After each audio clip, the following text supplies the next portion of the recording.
नमस्कार। आज हम एक कॉन्सेप्ट के बारे में डिस्कस करने जा रहे हैं और ये कॉन्सेप्ट बहुत ही वर्सटाइल कॉन्सेप्ट है डेप्रिसिएशन का।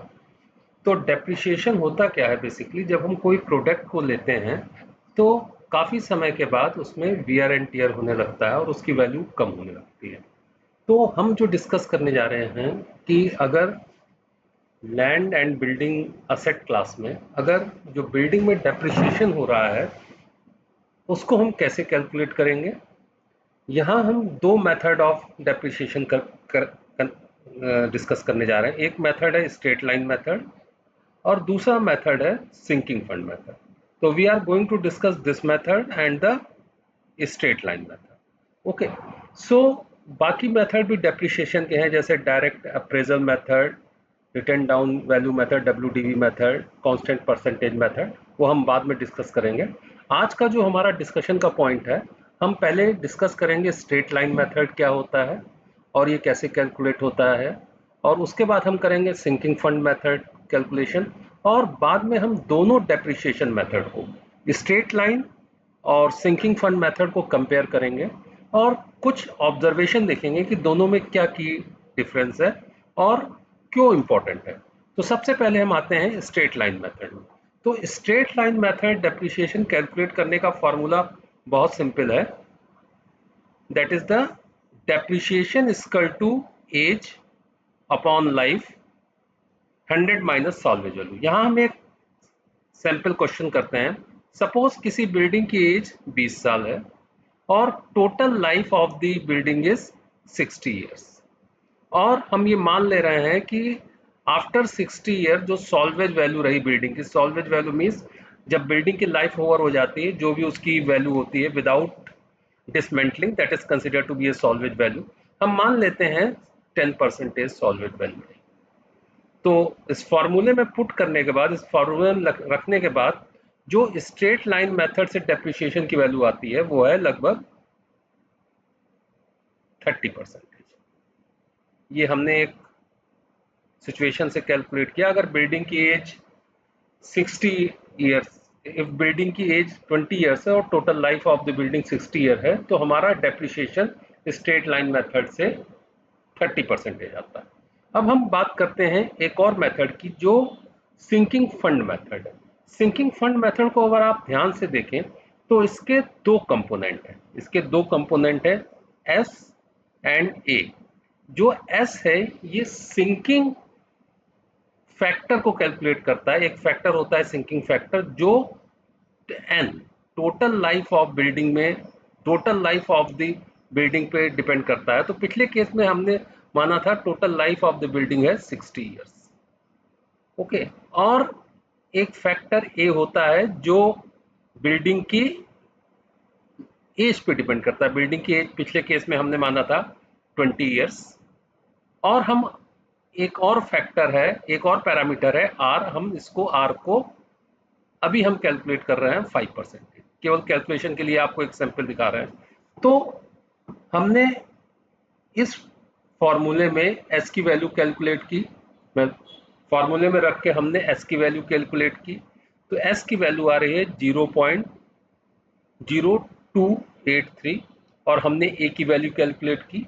तो टोटल डेप्रिसिएशन जब हम फॉर्मूले में रख के कैलकुलेट करते हैं तो वो लगभग 9.3 के आसपास आता है। अब कुछ की डिस्कशन है, कैलकुलेशन आप देख लीजिएगा। कुछ की डिस्कशन है जो हमको समझना चाहिए कि सिंकिंग फंड मेथड और अदर मेथड में मेन डिफरेंस क्या है। तो इस ग्राफ को हम समझते हैं। ये जो ग्राफ है लाल वाला रेड कलर का, ये स्ट्रेट लाइन मेथड का ग्राफ है, और ये जो ब्लू कलर का जो ग्राफ है ये सिंकिंग फंड मेथड का ग्राफ है। और दोनों एक पॉइंट पे जाके आफ्टर 60 ईयर दोनों का जो वैल्यू है वो एग्जैक्टली सेम हो जा रहा है, मतलब एक पॉइंट पे वो जाके मिल जा रहा है। तो अब क्वेश्चन ये अराइज होता है कि दोनों में क्या डिफरेंस है। तो सबसे बड़ा डिफरेंस हमको नजर आता है कि स्ट्रेट लाइन मेथड में अगर आप कोई प्रोडक्ट को लेते हैं, कोई डेप्रिसिएशन कंसिडर करते हैं, तो that is started from year one. Year one से इसमें डेप्रिसिएशन स्टार्ट हो जाता है, और जो जब तक इसकी सॉल्वेज वैल्यू अचीव ना हो जाए तब तक ये रन होता रहता है। तो सबसे बड़ा जो हमको ऑब्जर्वेशन लगा कि जो हमारा स्ट्रेट लाइन मेथड है, जो हमारा स्ट्रेट लाइन मेथड है, ये just a minute, straight line method है, ये एक्चुअल जो यूजेस फैक्टर है, एक्चुअल जो यूज हो रहा है उस फैक्टर को कंसिडर नहीं करता है, यूजेस फैक्टर को ये कंसिडर नहीं करता, जो सबसे बड़ा ड्रॉबैक है। अब यूजेस फैक्टर क्या होते हैं वो मैं अभी डिस्कस करने वाला हूं, लेकिन जो हमारा सिंकिंग फंड मेथड है, ये एक्चुअल यूजेस फैक्टर को कंसीडर करता है। तो यूजेस फैक्टर क्या होते हैं कि जैसे आपने नया फ्लैट लिया, नया मकान लिया, तो उनमें शुरू के 10 साल मान लीजिए, 15 साल मान लीजिए, तो डेप्रिसिएशन अमाउंट कम रहेगा, मतलब उसकी वियर एंड टीयर कम रहेगा, और बाद के साल में जो इसका ग्राफ है वो देखिएगा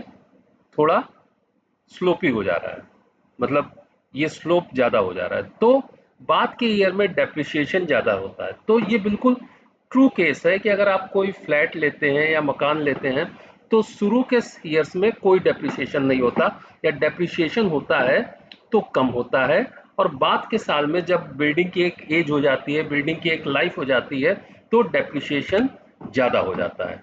तो इस केस में हमने ये ऑब्जर्व किया, जो हमने अभी एक एग्जाम्पल लिया था, कि आफ्टर 20 ईयर्स जो उस बिल्डिंग का 1/3 है, लगभग 30% डेप्रिसिएशन आ रहा है, लेकिन वही डेप्रिसिएशन सिंकिंग फंड मेथड में कम आ रहा है। तो सिंकिंग फंड मेथड इसीलिए हम कह सकते हैं कि एक ऐसा मेथड है जो रियल लाइफ के यूजेस को इनकॉर्पोरेट करता है, जोड़ता है। और आप ये देखिए कि अगेन 40 ईयर्स बाद 60% डेप्रिसिएशन, मतलब यूनिफॉर्म रेट से। तो स्ट्रेट लाइन मेथड में एक यूनिफॉर्मिटी बनी रहती है कि फ्रॉम ईयर 1 डेप्रिसिएशन स्टार्ट हो जाता है एट यूनिफॉर्म रेट, और जो एक्चुअल यूजेस फैक्टर है उसको कंसीडर नहीं करता। लेकिन अगर आप सिंकिंग फंड मेथड को देखेंगे तो शुरू के 10-20 साल, ये देखिए जो मैंने सर्किल किया है, ये जो स्लोप है इसमें डेप्रिसिएशन 10% से भी कम शो कर रहा है, मतलब शुरू के साल में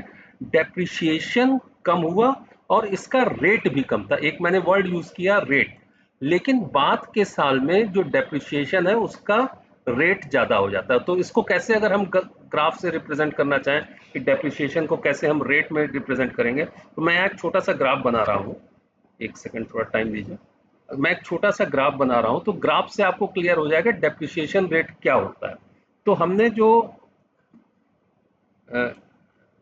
एक छोटा सा यहाँ सब ग्राफ बना दे रहे हैं कि एक हमने दो एक्सेस कंपेयर की। तो अगर हमारा ग्राफ ऐसे चल रहा है तो ये डेप्रिसिएशन रेट कम है, और हमारा ग्राफ इस टाइप से चल रहा है, मतलब इस टाइप से, तो ये रेट ऑफ डेप्रिसिएशन ज्यादा है। It means if your graph run almost parallel and their slope is very less with respect to years, then it is depreciation rate कम है, और जो दूसरा ग्राफ है जो मैंने यहाँ लिया है इसमें डेप्रिसिएशन रेट ज्यादा है। तो अंत में हम यही कहना चाहेंगे कि अगर यूजेस फैक्टर को कंसिडर करना है तो sinking fund method one of the best method, और straight line method mostly use करते हैं क्योंकि ये इजी है और यूज होता है।